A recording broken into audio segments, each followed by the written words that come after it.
দ্রব্যের মূল্য 20% হারে বাড়ানোর পর 30% হারে কমানো হলে মূল্যের কী পরিবর্তন হবে? 16% কমে, 16% বাড়ে, 40% বাড়ে। এটা একটা সাকসেসিভ ডিসকাউন্টের অঙ্ক। এখানে একবার 20% হারে বাড়ানো হয়েছে, তারপর আবার 30% হারে কমানো হয়। এটা আমরা কিভাবে করব? X plus Y plus X Y by 100 এই নিয়মে। এখানে এক্সের মান কত? এক্সের মান হবে আমাদের 20% বাড়ানো হয় +20। ওয়াইয়ের মান কত হবে? 30% কমানো হয় -30।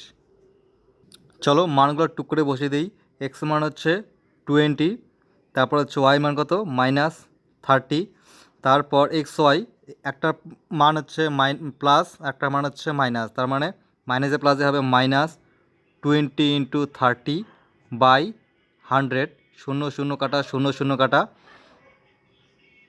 20 মাইনাস 3 দুগুণা 6, 30 আর 6 যোগ করলে 36 = -16। মাইনাস মানে আমাদের সবসময় কমবে, প্লাস হলে বাড়বে। আমাদের ফলাফল মাইনাস বের হয়েছে, তার মানে আমাদের অ্যান্সার হবে অপশান এ, 16% কমে।